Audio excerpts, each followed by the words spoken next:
যা প্রয়োজন সুন্নাহ ভিত্তিক সবগুলি মেনটেন করে চলবে। সুবহানাল্লাহ। তাহলে আল্লাহর রাসূল সাল্লাল্লাহু আলাইহি সাল্লাম যখন হাঁটতেন তখন সামনের দিকে ঝুঁকে পড়ার মতো মনে হতো, ঝুঁকে পড়ার মতো মনে হতো।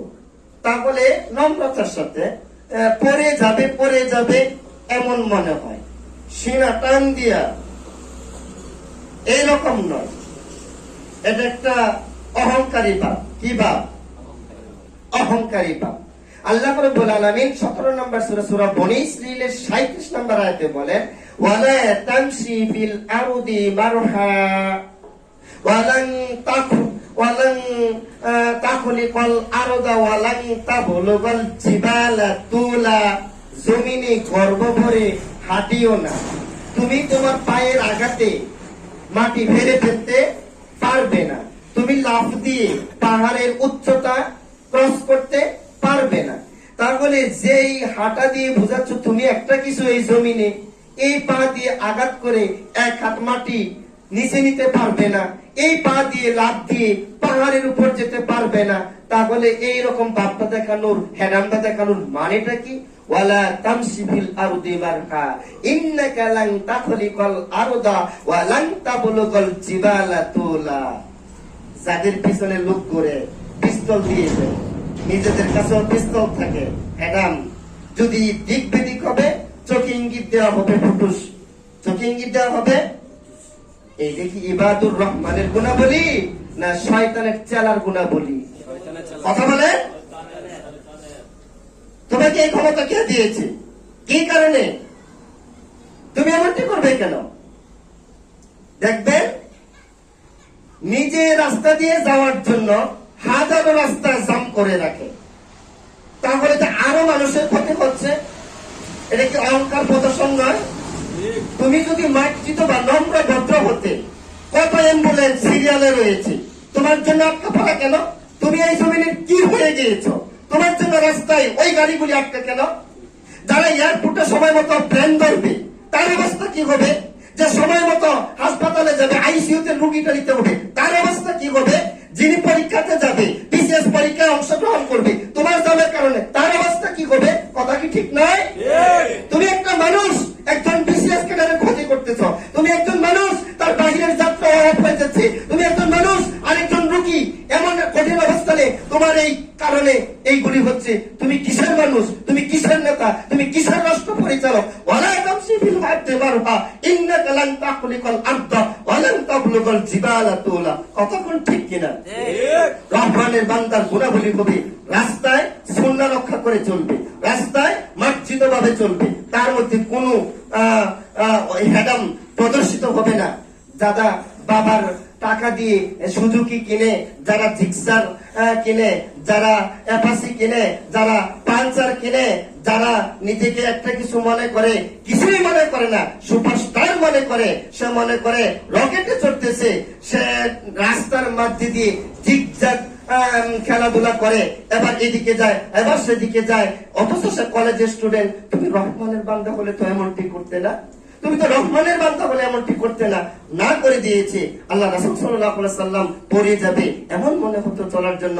আল্লাহ রাসূল সাল্লাল্লাহু আলাইহি সাল্লাম ডান দিকে চলতেন, আল্লাহ রাসূল সাল্লাল্লাহু আলাইহি সাল্লাম রাস্তার হক মেইনটেইন করে চলতেন। এইগুলি জাতিকে শিক্ষা দিয়েছে, এইগুলি দিয়ে গোটা জগৎবাসীকে সাবধান করো। এইগুলি সাবধান করার জন্য পৃথিবীর বুকে এসেছে, শুধুমাত্র তেলাওয়াতের জন্য আসে নাই। ওয়া ইবাদুর রহমানিল্লাযীনা ইয়ামশুনা আলাল আরদি হাওনাও ওয়া ইযা খাতাবাহুমুল জাহিলুনা ক্বালু সালামা। তারা দেখবেন উপরে ওঠার সময় আল্লাহু আকবার বলতে হয়, নিচে নামার সময় সুবহানাল্লাহ বলতে হয়। তুমি যে উঠতেছো উপরে, তুমি মনে করিও না তুমি নিজে একজন উপরের কিছু, এটা মনে করিও না। তাই তুমি উঠার সময় বলো আল্লাহু আকবার, আল্লাহ হচ্ছে সবচেয়ে বড়। তুমি 10 তলায় উঠতেছো, লিফটেই উঠতেছ, মনে করো তুমি 24 তলায় উঠতেছ, 150 তলায় উঠতেছ, এই সময় মনে করিও না আমি অনেক কিছু, আমি অনেক বড়, এটা মনে করিও না। বান্দা এই মুহূর্তে তোর মুখে জবান রাখ আল্লাহ। এই জন্য উপরে ওঠার সময় আল্লাহু আকবার বলে, নিচে নামার সময় তুমি পড়ে যেতে পারো, তোমার অধঃপতন হতে পারে, তোমার ব্যক্তি জীবনে ক্ষতি হতে পারে, এই জন্য তুমি রবের গুণগান করো, সুবহানাল্লাহ বলো। কি বলো? সুবহানাল্লাহ বলতে হয়। আশ্চর্য যিনি আশ্চর্য আশ্চর্যজনক জিনিস দেখলে বা কাণ্ড ঘটলে তুমি যে নামতেছো নিচের দিকে, না জানি কি হতে পারে, এই মুহূর্তে জবানে সুবহানাল্লাহ জারি রাখো। এটা হচ্ছে উপরে ওঠার বিধান, নিচে নামার বিধান, রাস্তায় চলার বিধান। এইগুলি কি ভার্সিটি থেকে শিক্ষা দিয়ে দেওয়া হয়? এই ভার্সিটির লোকের এই তো রাষ্ট্র পরিচালক হয়, তারা জনগণের সাথে কি আর আচরণ করবে? সম্মানিত উপস্থিতি, অনেকগুলো গুণা বলি, 12টা। আমি তো মনে হয় 4-5টা শেষ করতে পারবো না, তবে আল্লাহর কাছে তৌফিক চাচ্ছি, আল্লাহ যেন সেই সুযোগ করে দেয়। বলুন আমিন। وعباد الرحمن الذين يمشون على الأرض هونا وإذا خاطبهم الجاهلون قالوا سلاما। তারা যখন জাহিলরা যখন তাদের সাথে তর্কে লিপ্ত হয়, জাহিলরা যখন রহমানের বান্দাদের সাথে বাক বিতণ্ডায় ঝগড়ায় লিপ্ত হয়, তখন তারা বাড়াবাড়ি করে না। কি করে না? অথচ সে নিজে সত্য, নিজে সঠিকটাই সে বলতেছি, এইটা জানা সত্ত্বেও সে কি করে না? বাড়াবাড়ি করে না, বরং এই বিষয়টা থামিয়ে দিয়ে তাকে বলে কলু, তারা বলে সালামা, আল্লাহ তোমার উপর শান্তি দিক, আমি এখান থেকে চলে গেলাম। সুবহানাল্লাহ, তো সুবহানাল্লাহ। তো তারা যদি অর্থাৎ রহমানের বান্দাদের গুণাবলী যাদের মাঝে নাই, তারা যদি গালি দেয়, তারা উল্টা গালি দেয় না। তারা গালি দিলে উল্টা গালি দেয় না। তারা ঝগড়া করলে তারা উল্টা ঝগড়া করে না। আল্লাহ রাব্বুল আলামিন পবিত্র কোরআনুল কারীমের 41 নম্বর সূরা, সূরা হামিম সাজদা,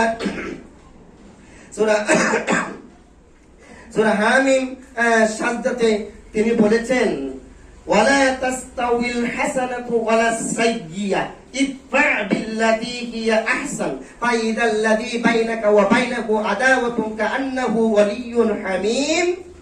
যা ভালো আর মন্দ দুটি সমান নয়। যারা ইমানদারদের সাথে খারাপ আচরণ করে, উল্টা তারা খারাপ আচরণ করে না, বরং তারা এমন আচরণ করে যে আচরণ করলে ওই বাতিল শক্তি অন্তরঙ্গ বন্ধুতে পরিণত হয়।